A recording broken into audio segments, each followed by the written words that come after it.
Subcommittee will come to order. The chair recognizes himself for an opening statement. Welcome to the Environment, Manufacturing, and Critical Materials Subcommittee's markup of a committee print to reform the broken National Ambient Air Quality Standards process.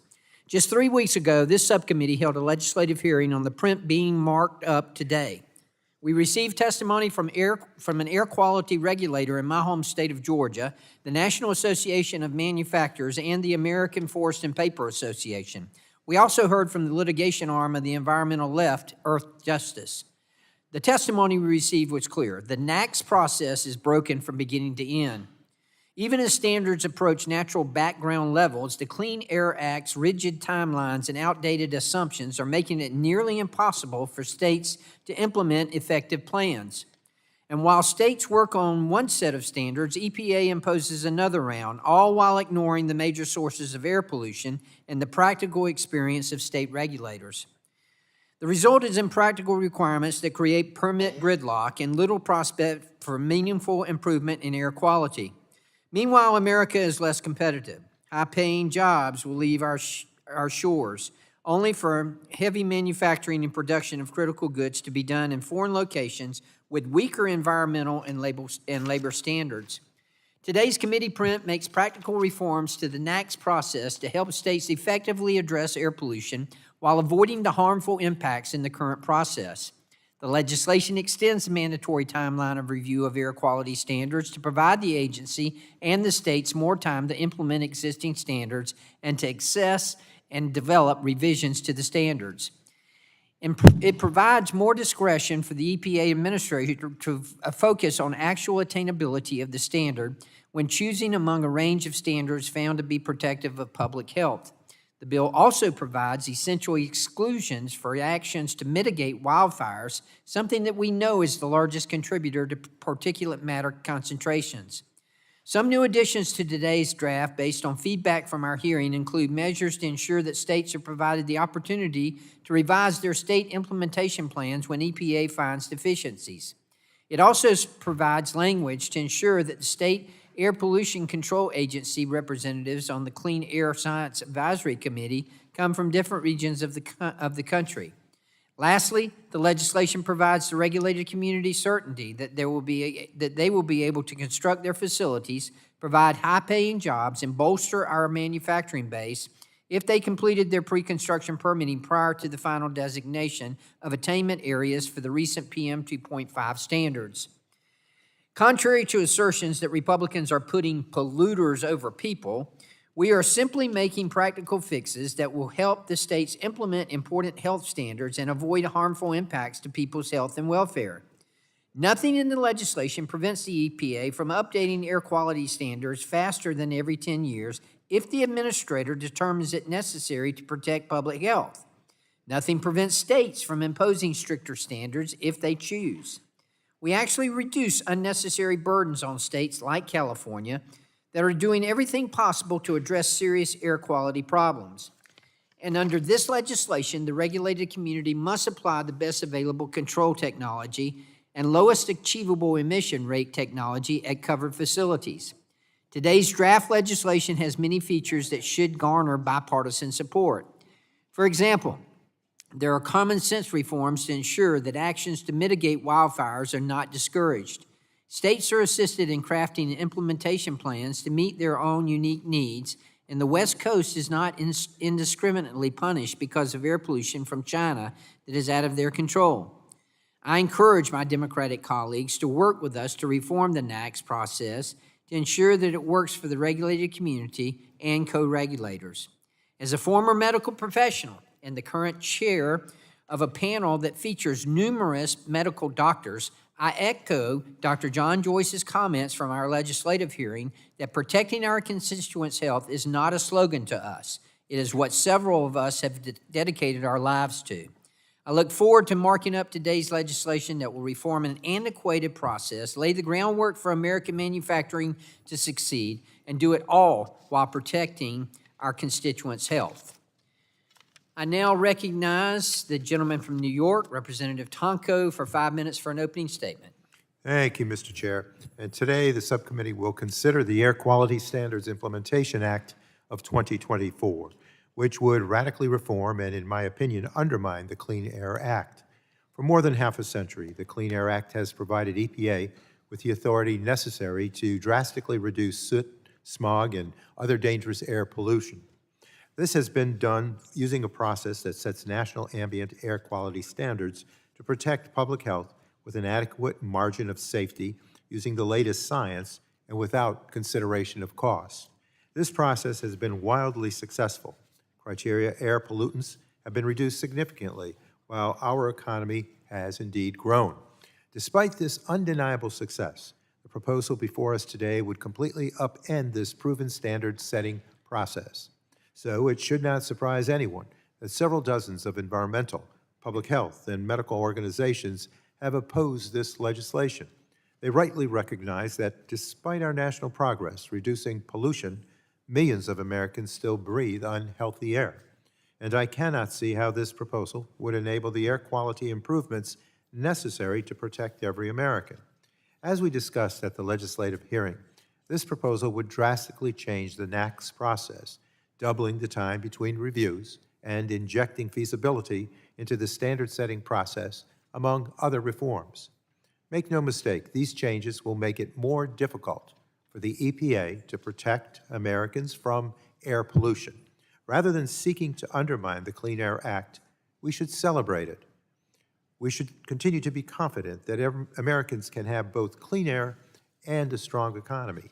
And we should continue to expect that the Clean Air Act will drive innovation, supporting the development and the deployment of pollution control technologies that would not have occurred absent strong health protective standards.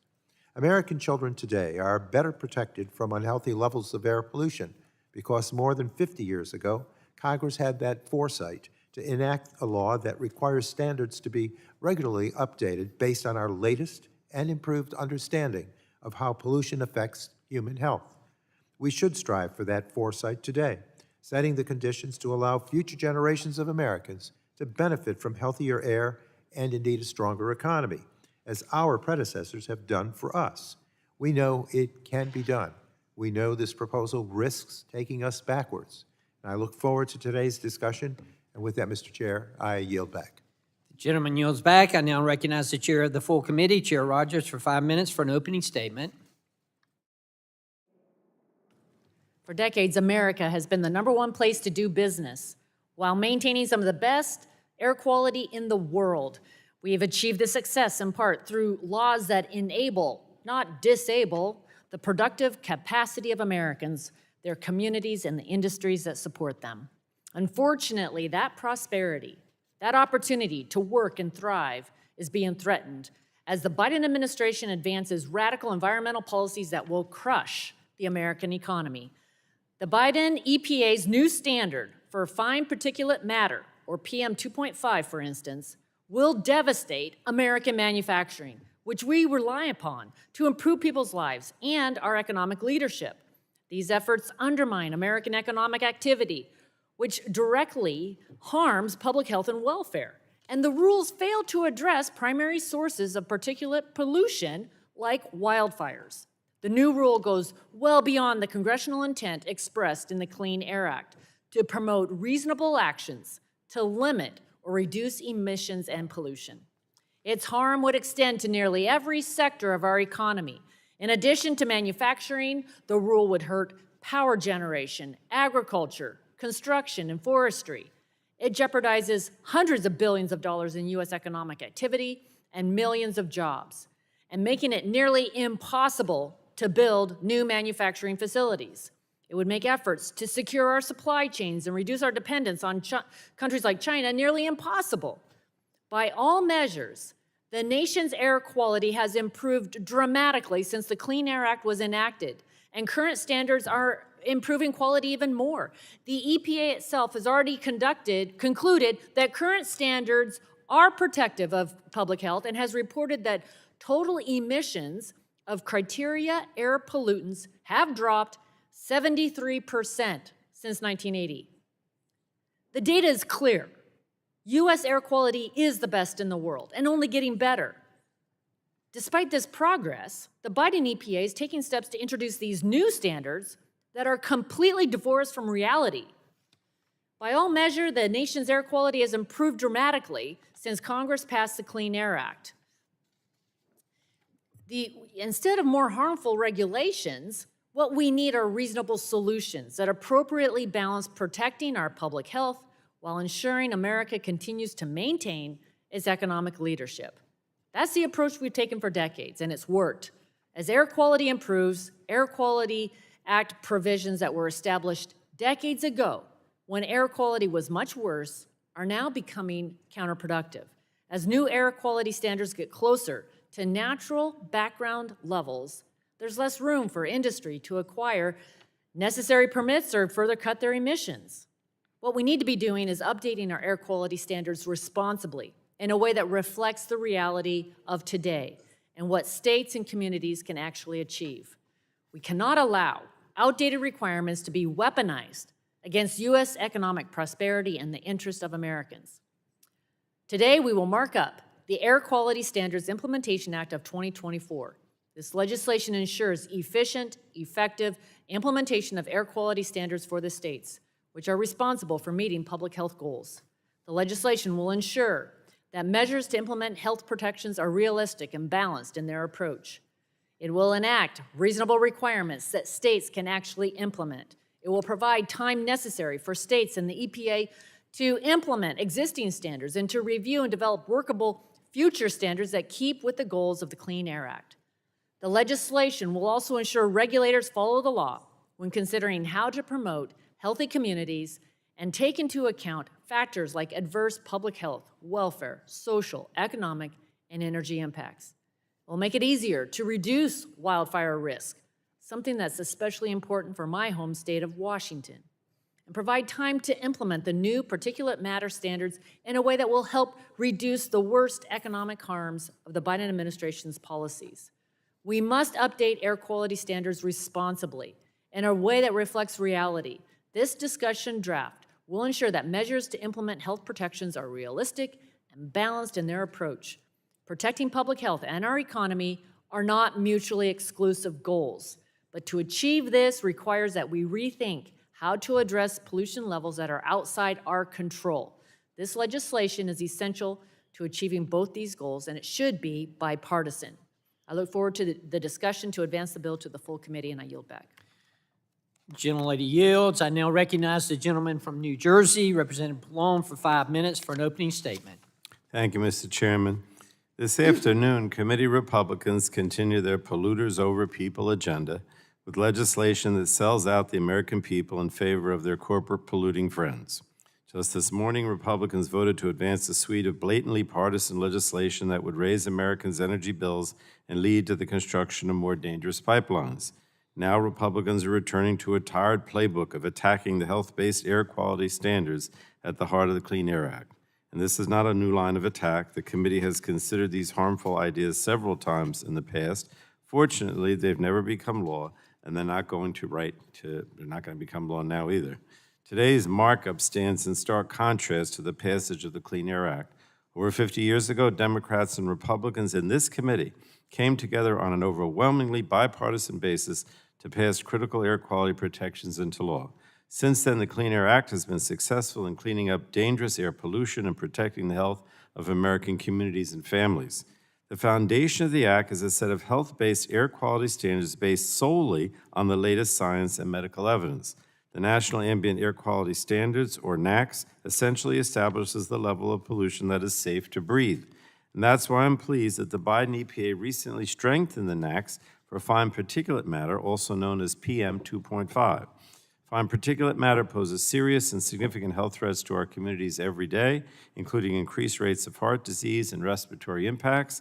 Even short-term exposure for hours or days can cause aggravated asthma attacks, respiratory inflammation, and other human health harms. And this pollution is dangerous, and Americans have a right to clean, safe air.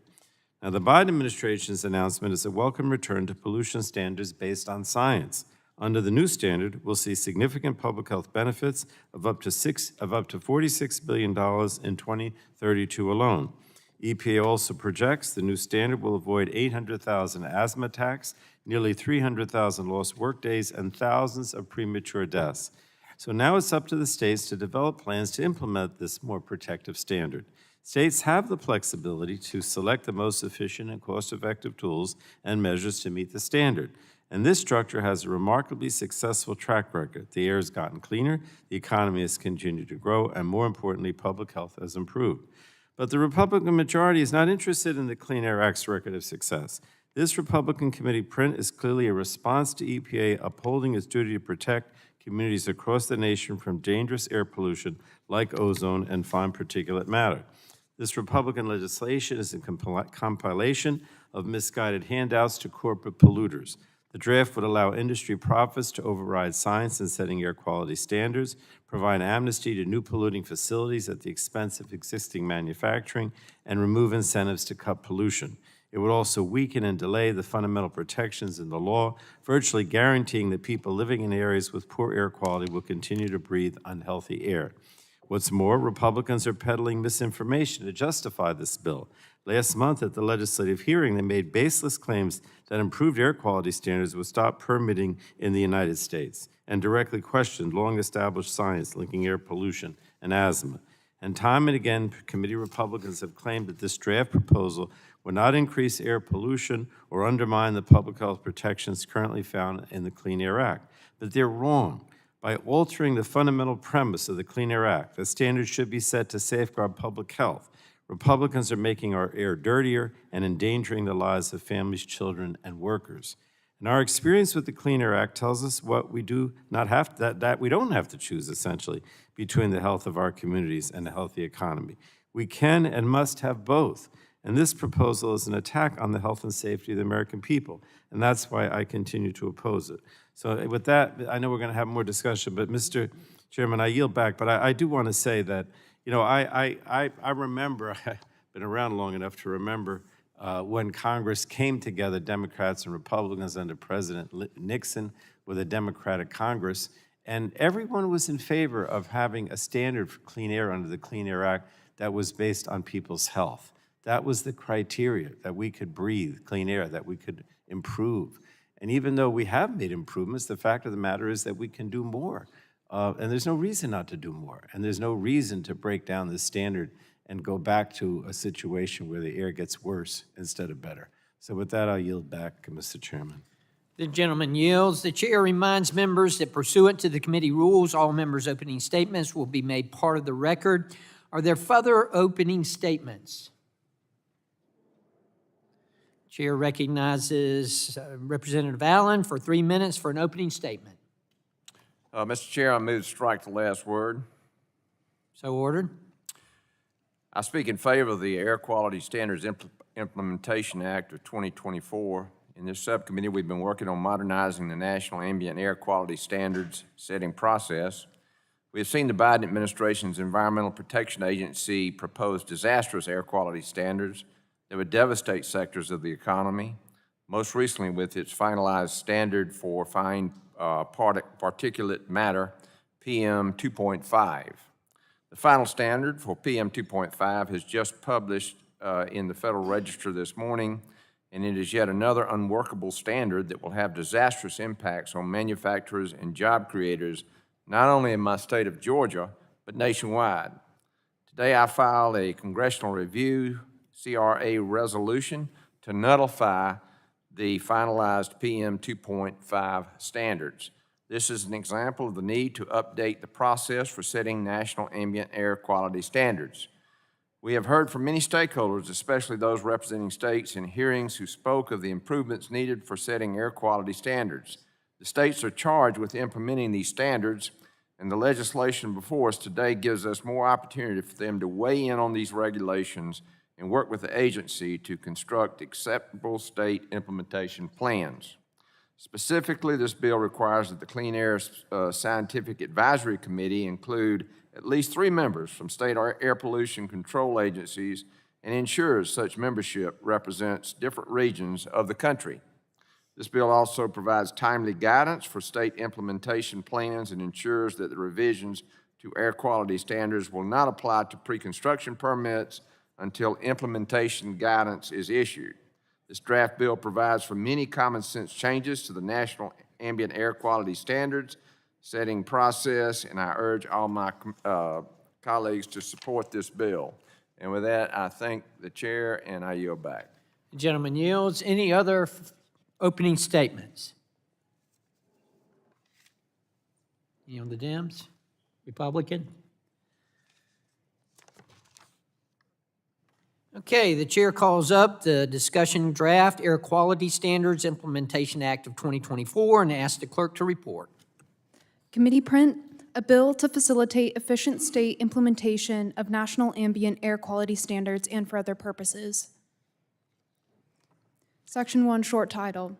This act may be cited as the Air Quality Standards Implementation Act of 2024. Without objection, the first reading is dispensed with, and the discussion draft will be open for amendment at any point. So ordered. Does anyone seek recognition to speak on the bill? Chair recognizes the gentleman from Pennsylvania, Dr. Joyce. Mr. Chairman, I move to strike the last word. So ordered. Mr. Chairman, there's a misconception among many here in Washington that manufacturing is strictly based to urban centers. Despite being rural, Pennsylvania's 13th congressional district also has a proud and vibrant manufacturing sector. These factories are the economic lifeline of their small towns. In Pennsylvania 13, the paper industry is a great example of that fact. Companies like Nittany Paper in Mifflin County, the American Eagle Paper Mills in Blair County, and International Paper in Adams County support and provide family-sustaining jobs to their communities. Very sadly, PM 2.5 will make it harder for these industries to survive and harder to thrive. These companies have stayed in business by continuing to update and innovate their production of goods. International Paper in Biglerville, a union shop represented by the USW, has great growth potential, which would mean more jobs, union jobs, and investment in Adams County, Pennsylvania. Implementing EPA's PM 2.5 rule would make that innovation and expansion impossible. If my colleagues on this committee are truly pro-growth and pro-worker, I urge them to support this legislation. Thank you, Mr. Chairman, and I yield back. The gentleman yields. Anyone seek recognition to speak on the bill? Hearing none, are there any bipartisan amendments? Hearing none, are there any other amendments? Chair recognizes the gentleman from New Jersey. Thank you, Mr. Chairman. I have an amendment at the desk. It's SCAMDD_02. The clerk will report the amendment. Amendment to the committee print of the Air Quality Standards Implementation Act of 2024, offered by Mr. Pallone. Strike subsection B of section 2 relating to the consideration of attainability. Without objection, the reading of the amendment is dispensed with, and the gentleman from New Jersey is recognized for 5 minutes in support of the amendment. Thank you, Mr. Chairman. My amendment is straightforward, and it fixes one of the most egregious provisions in the draft bill, the consideration of likely attainability in the NAAQS setting process. Now, let's not pretend that we're tinkering around the margins or applying common sense. This is a radical provision that would allow polluters to override scientists. It would require EPA to set air quality standards based on corporate profits rather than public health. The draft bill's approach would make so-called likely attainability a factor in the scientific decision about how much pollution is safe for a child to breathe. Requiring EPA to consider attainability or the potential costs of attaining an air quality standard is a dangerous precedent that ignores the history and purpose of the Clean Air Act. Since 1970, the law's science-based health protective standards keep our eye on the prize, healthy air for everyone. Cooperative federalism allows EPA to set the clean air goals and states to decide how best to achieve the goals. Furthermore, this provision would overturn a unanimous Supreme Court decision saying that the goal of the Clean Air Act is to achieve air quality that is safe to breathe. Maybe my Republican colleagues need to brush up on the history, so here's a brief summary. In 2001, the late Justice Scalia wrote that the Clean Air Act, and I quote, unambiguously bars cost considerations from the NAAQS setting process and thus ends the matter for us as well as the EPA, end of quote. And this is not to say that attainability and costs aren't considered at some point. The scientific determination of what is safe to breathe doesn't depend on the technology or cost of cleaning up pollution. But these considerations come into play in the second step of the process when states decide the most effective way to meet their air quality goals.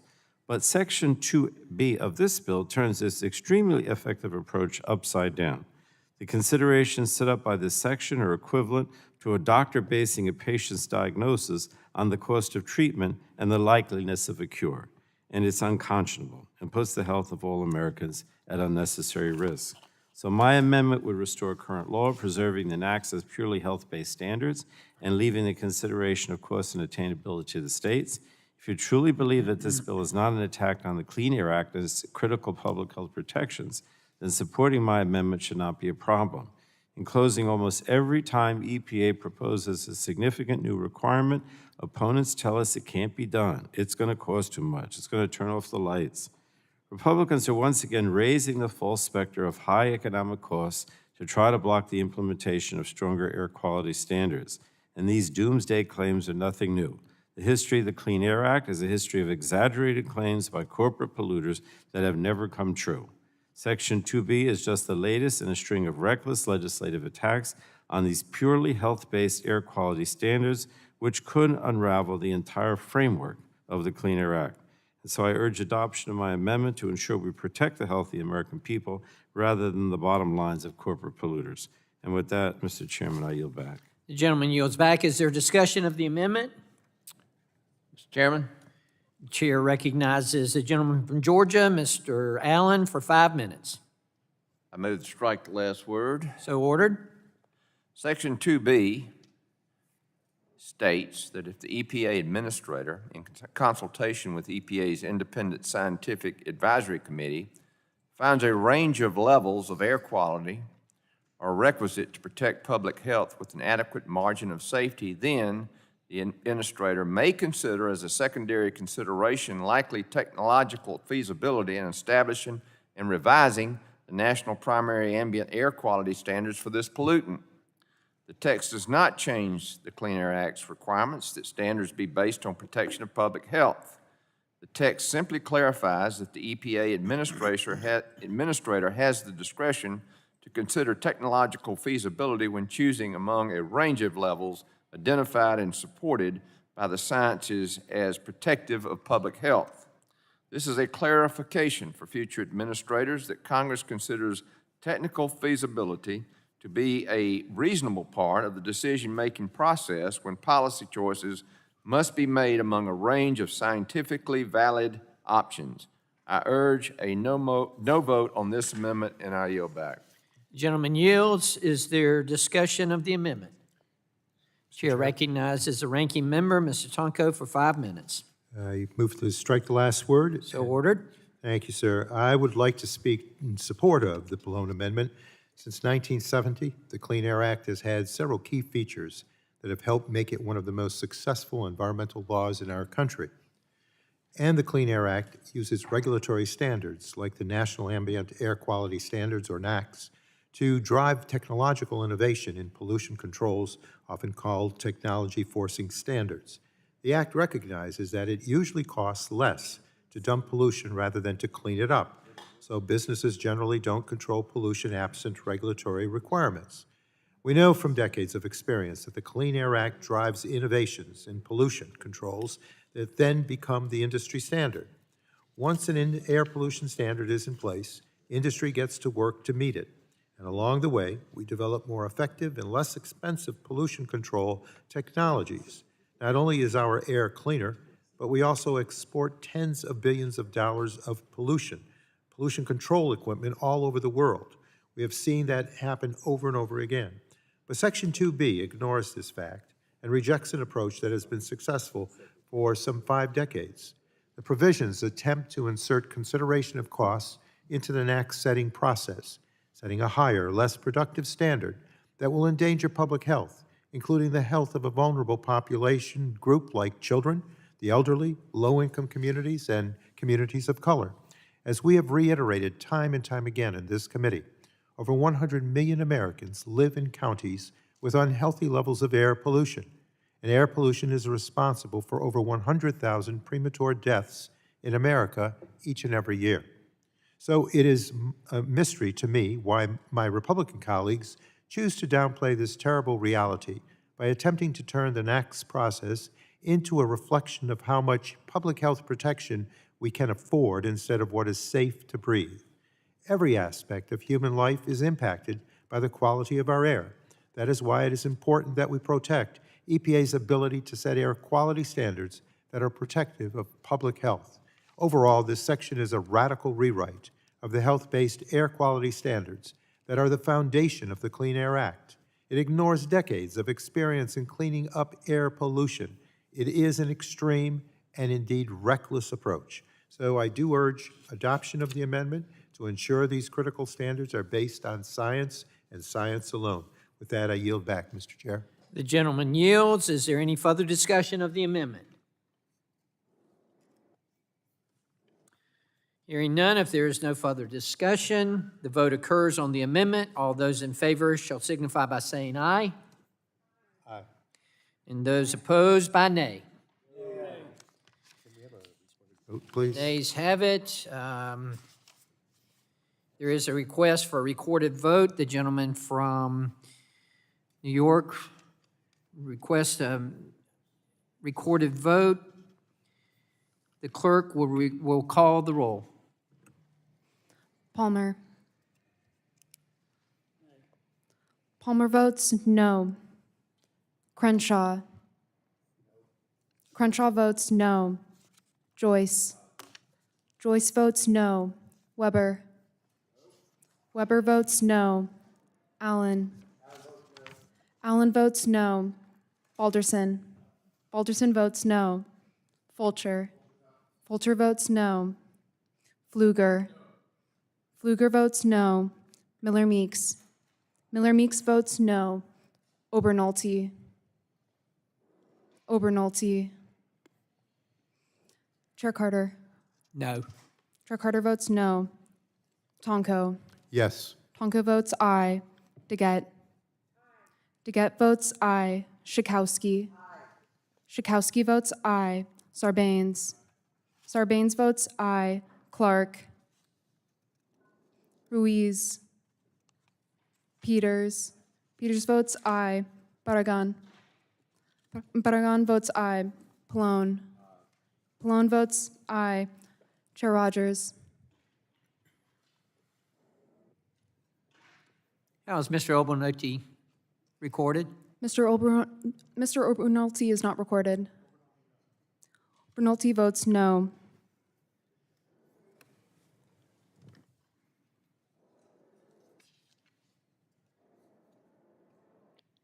The clerk will report the results. Chair Carter, on that vote, there were 7 ayes and 11 noes. The amendment is not agreed to. Are there further amendments? Mr. Chair. Chair recognizes the ranking member from New York, Mr. Tonko. Thank you, Mr. Chair. I have an amendment at the desk. I believe it's labeled SC-AMD-D04. The clerk will report the amendment. Amendment to the committee print of the Air Quality Standards Implementation Act of 2024, offered by Mr. Tonko. Amend Section 2C of the committee print to read as Without follows. objection, the reading of the amendment is dispensed with, and the gentleman from New York is recognized for 5 minutes in support of the amendment. Thank you, Mr. Chair. I have already expressed my concerns that this committee print will undermine EPA's science-based process to setting health protective air pollution standards. And I worry that Section 2C would contribute to this outcome. Section 2C changes the composition of the Clean Air Scientific Advisory Committee, or CASAC, increasing the required number of state representatives from 1 to 3, while keeping the other representation requirements the same. CASAC is an expert panel that provides independent technical advice to the administrator regarding the NAAQS. It is completely and currently composed of 7 members, at least one of which is required to be a physician, 1 a National Academies member, and 1 a state representative. As I said during the legislative hearing, I'm not opposed to states playing a role in evaluating and indeed advising EPA on scientific issues. I know New York State has significant technical expertise to offer, but scientists and medical experts really need to be at the heart of CASAC work to provide independent advice on both the standard and the underlying science. It only follows that the committee must have scientific and medical expertise to meaningfully review and comment on the latest data. But as drafted, the proposal would tilt the balance of the CASAC too far from its intended purpose. So I believe this amendment offers a fair compromise by increasing the number of CASAC members from 7 to 13 and requiring that along with the 3 state representatives, there are also 3 physicians and 3 National Academies members. This keeps the ratio of required members the same, while allowing more voices to be represented and ensuring that there are not potential gaps in expertise necessary to accomplish CASAC's main purpose, and that is reviewing and advising on public health standards backed by robust and up-to-date science. I urge my colleagues to support this amendment. With that, Mr. Chair, I yield back. The gentleman yields. Is there discussion of the amendment? The chair recognizes the gentleman from Pennsylvania, Mr. Balderson. That would be Ohio, Mr. Chairman. Thank you. That too. OH. I would like to strike the last word to speak in opposition to this amendment. So ordered. Thank you. This is nothing more than an attempt to maintain the status quo operation of the Clean Air Science Advisory Committee. By increasing the total members of the committee and maintaining at least language for all those except state air pollution control agencies, this language will do nothing to remedy the diminished voice of the states. According to the testimony received by the subcommittee in September, the latest PM 2.5 review was conducted by the 7-person Chartered Clean Air Science Advisory Committee, plus 15 additional panel members, 22 in total. 20 were university research professors, and only 1 person represented state air pollution control agencies. Members of the National Academy of Science and physicians are already well represented through the CASAC and additional panels. The intent of the Republican provision is to increase the role of EPA's co-regulators, the states. If the gentleman would like to withdraw the amendment, I would be happy to continue working with him toward the full committee. These are the kinds of discussions we look forward to having if we both share the goal of working towards a bipartisan bill. If the amendment will not be withdrawn, I urge a no vote. Thank you, Mr. Chairman, and I yield back. Gentleman yields back. Is there discussion of the amendment? Mr. Chair Chairman. recognizes Mr. Sarbanes from Maryland for 5 minutes. Thank you, Mr. Chairman. I move to strike the last word. So ordered. I think this is a great amendment. I want to support Representative Tonko's submission of it. The committee print before us today, as he was indicating, would potentially gut the Clean Air Act by weakening the National Ambient Air Quality Standards, or NAAQS. Throughout the legislation, Republicans keep leaning into these exaggerated industry claims, undermining EPA's ability to follow the science and set health protective standards, which is what their mission is all about. They're there to follow the science and to protect the public. Section 2C is no exception. This provision would alter the membership requirements of the Clean Air Scientific Advisory Committee, or CASAC. It would increase representation from the states while seemingly discounting the necessary expertise from scientists and medical professionals. When setting new standards, EPA is tasked with reviewing the latest scientific studies and, based on that science, either reaffirming or revising the established NAAQS every 5 years. The CASAC provides critical, independent advice about the adequacy of the standards based on the latest scientific information. So having adequate representation from the scientific and medical communities on the CASAC is paramount. It's indispensable that you have that. This amendment offered by Representative Tonko will rebalance the CASAC to avoid diluting this vital representation. If Republicans want to add more voices from the states, voices that I think have an important perspective, that's a discussion to have. However, we should also ensure that we have the necessary expertise from scientists and public health experts. That's vital. So I appreciate my colleague offering the amendment. I urge the committee to support the amendment, and I yield back. The gentleman yields. Is there discussion of the amendment? Any other discussion of the amendment? Hearing none, if there is no further discussion, the vote occurs on the amendment. All those in favor shall signify by saying aye. Aye. All those opposed by nay. Mr. Chair, I call for a Nays have recorded it. vote, please. A recorded vote has been requested. The clerk will call the roll. Palmer. Palmer votes no. Crenshaw. Crenshaw votes no. Joyce. Joyce votes no. Weber. Allen. Allen votes no. Balderson. Balderson votes no. Fulcher. Fulcher votes no. Pfluger. Pfluger votes no. Miller Meeks. Miller Meeks votes no. Obernolte. Mr. Carter. No. Chair Carter votes no. Tonko. Aye. Tonko votes aye. DeGette. DeGette votes aye. Schakowsky. Schakowsky votes aye. Sarbanes. Sarbanes votes aye. Clark. Clark votes aye. Ruiz. Ruiz votes aye. Peters. Peters votes aye. Barragan. Barragan votes aye. Pallone.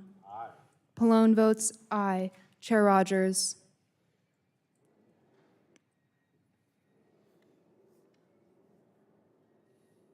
How's Mr. Weber recorded?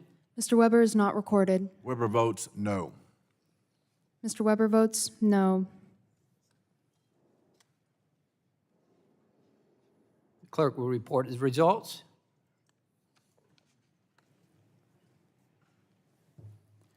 Chair Carter, on that vote, there were 9 ayes.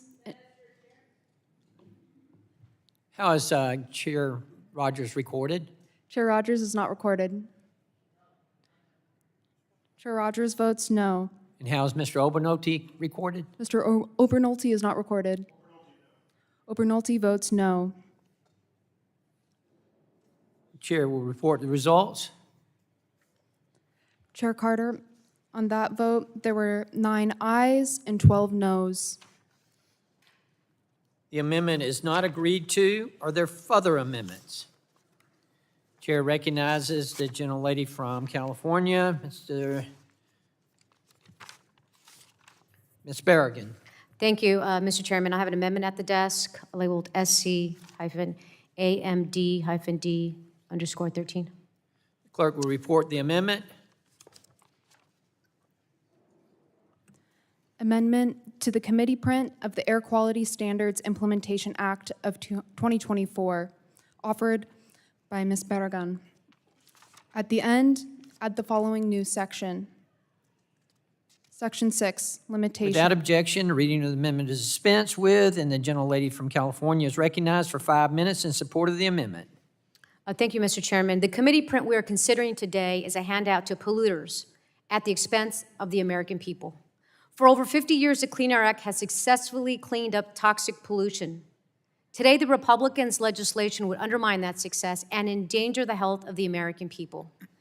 This legislation would weaken the process EPA uses to set the national ambient air quality standard. It would also delay implementation of a stronger health protective standards and give polluters a free pass to contaminate our air.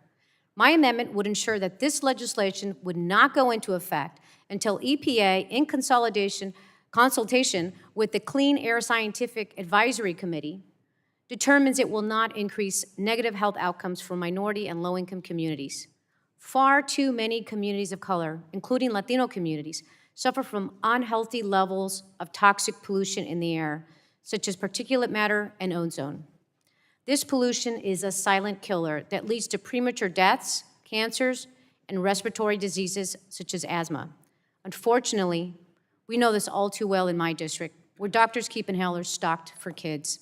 It's important that EPA can set science-based air quality standards that are protective of public health to hold polluters accountable. The American people deserve clean, safe air. I urge my colleagues to support this amendment, and I yield back. The gentlelady yields. Is there discussion of the amendment? The chair recognizes the gentleman from Pennsylvania, Dr. Joyce, for Mr. 5 Chairman, minutes. I move to strike the last word. So ordered. Mr. Chairman, rather than trying to solve a legislative issue, this amendment is trying to create a political issue. In the process, this amendment delegates Congress Article I authority to make the law transferred to unelected bodies to decide what the law should be. In addition, let's not forget, air quality standards are only protective of public health when they are actually implemented. This bill is trying to help those who need to comply actually to do it in a way that makes sense and protects public health. This bill will do so while allowing individuals to maintain their jobs, to maintain health insurance, to maintain that they have access to medical care. Say no to the delay, say no to this legislative delegation, and say no to placing stringency over compliance. I recommend a no vote to this amendment. Thank you, Mr. Chair, and I yield. The gentleman yields. Is there further discussion of the amendment? The chair recognizes the gentlelady from Illinois, Ms. Schakowsky, for 5 minutes. Thank you. I move to strike the last word. So ordered.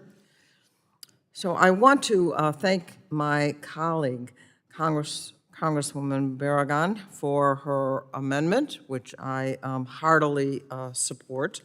The Biden administration has been following the mandate, really, of the Clean Air Act, which is to make sure that all Americans have safe air to breathe, and has been following the science that backs it up.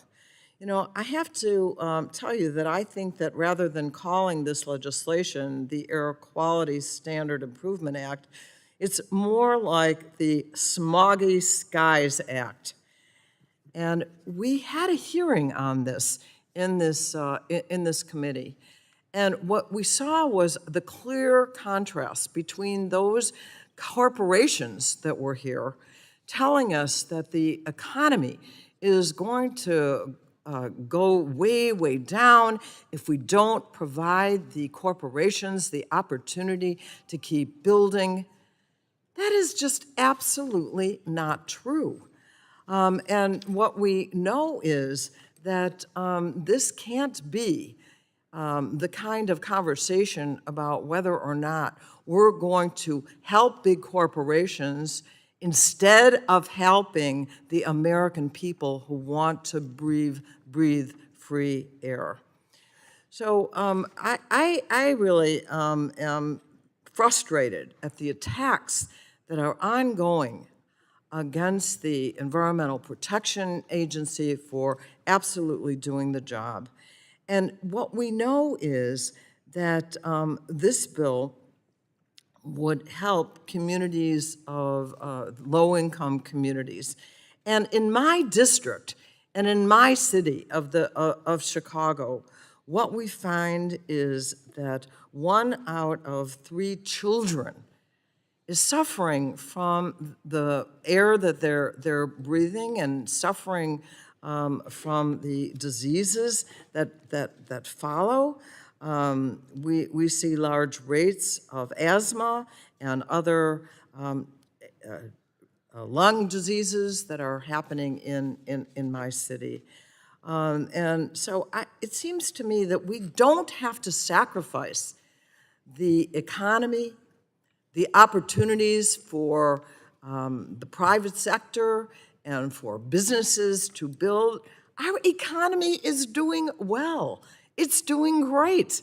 It has been exceeding expectations. And to now say what we need to do is to cut back on clean air, it is absolutely an outrage. And I am so grateful for this amendment that would say that the EPA would have to certify that these communities that are most vulnerable are not going to be hurt by this legislation. This is the right legislative solution, and I support the amendment, and I yield back. The gentlelady yields back. Is there further discussion of the amendment?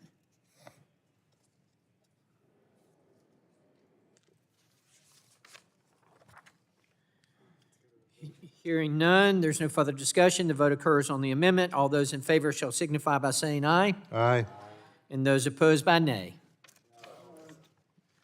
Mr. Chair, I call for, The nays have it. The roll call vote has been requested.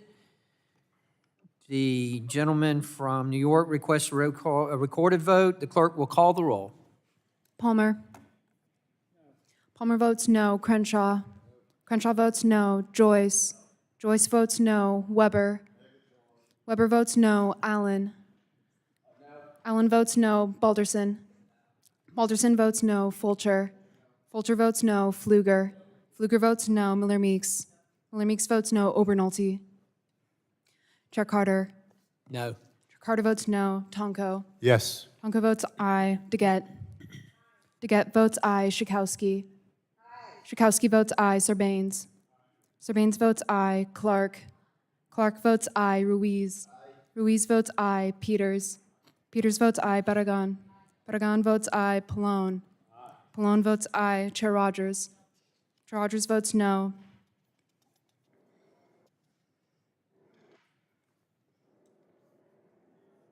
Clerk will report the result.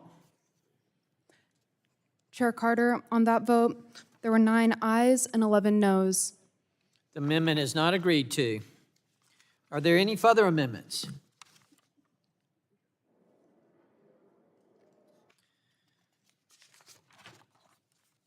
Hearing none, the question now occurs on forwarding the discussion draft to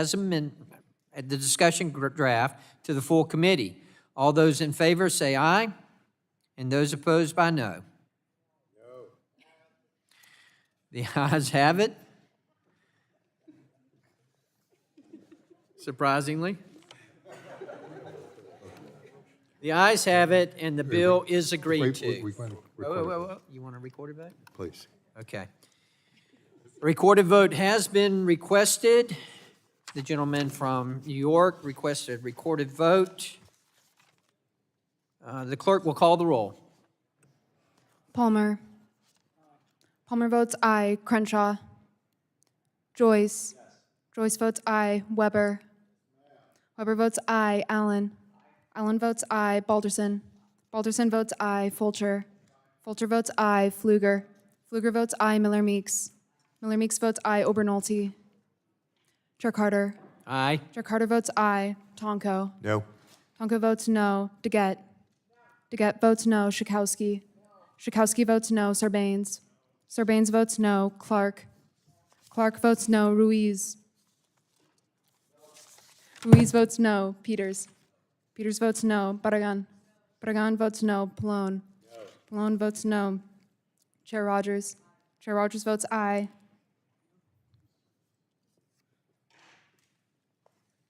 Clerk will report the results. Chair Carter, on that vote, there were 10 ayes and 9 noes. The ayes have it, and the bill is agreed to. Without objection, staff is authorized to make technical and conforming changes to the legislation approved by the subcommittee today. So ordered. Without objection, the subcommittee stands adjourned.